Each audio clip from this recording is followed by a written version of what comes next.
Welcome back. This is week 4 or lesson 4 of Lessons from My Dogs. The first week, Buck helped us to remember that we start each day in God's presence, with God's love, with God excited to share our day with us. And then the dog, who will remain unnamed, told us that certain things just need to stay buried. Those things that people have done wrong to us that we have forgiven, those things that we've done that God has forgiven, they need to stay buried. And then last week we talked about Colson and about how eager he was to obey me. How as I trained him, he just really wanted to know what it was I wanted him to do, and he was going to do it. He would look me in the eyes.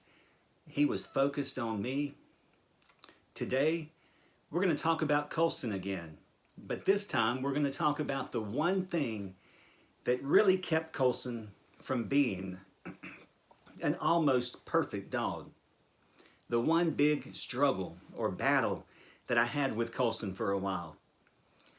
You see, we had a backyard, and the backyard had a privacy fence that went all the way around it. We lived in a neighborhood, and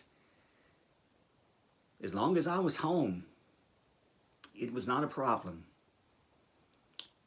But remember, Colson was a yellow lab, and I guess really there were two things that were an aggravation.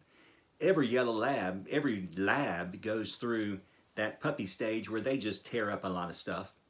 My dad always said, if you can survive a lab for the first 2 years, you're going to have a good dog. And that was true.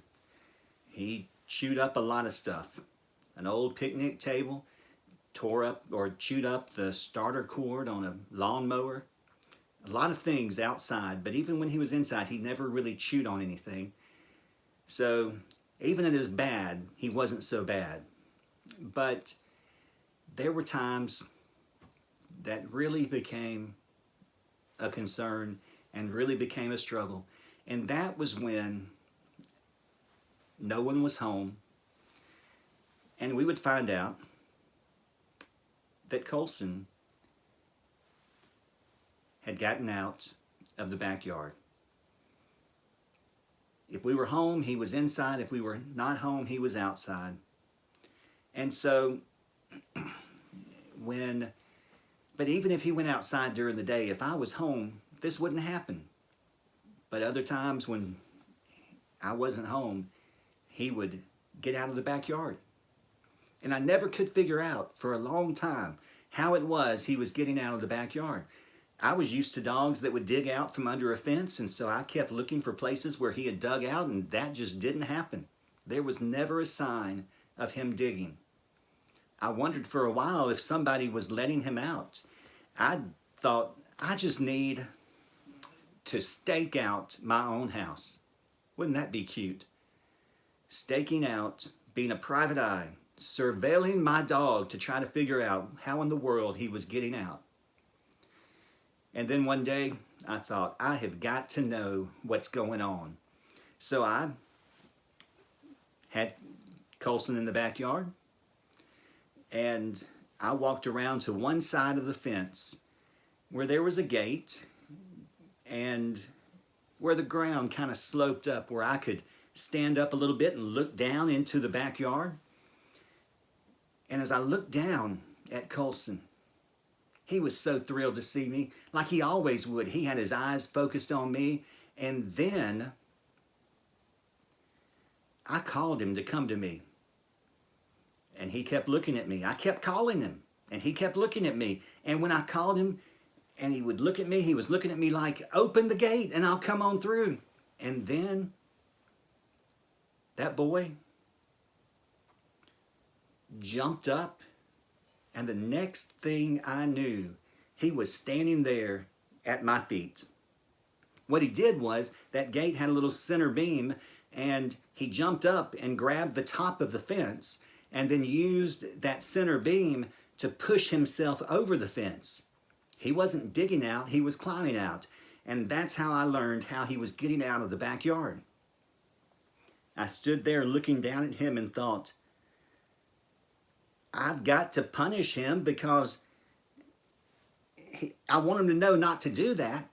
But then I thought, I can't punish him because he came to me when I called him. What do I do? Well, you know what I did. I didn't punish him. Kind of like God deals with us. Psalm 103 verse 8 says, "The Lord is merciful and gracious, slow to anger, and plenteous in mercy." God only judges us and disciplines us in a righteous and fair way.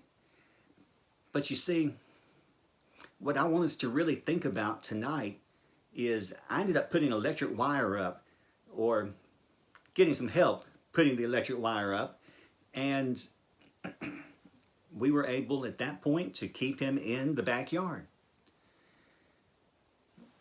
What I want you to think about as we end this video is God has put us in a place where he wants us to be content, where he wants us to delight in him. If we delight in him, then we're going to be content wherever we are. Too many times we want to climb the fence. And if we think the master is not home, if we think God's somehow busy with other problems, other people, then we think we can get out and run the neighborhood and do whatever we want. But God tells us in his word in Psalm 37 verse 4, this is the verse I really want you to remember. He tells us, "Take delight in the Lord, and he will give you the desires of your heart." I can promise you, Colson had it made. He was spoiled.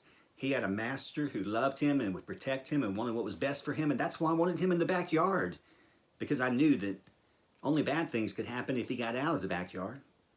God knows what's best for us, and if we delight in him, we're going to find that he gives us the desires of our heart. My prayer is that we will all be content in him, and we will find joy and peace in him through his Son who gave his life for us. Have a great week.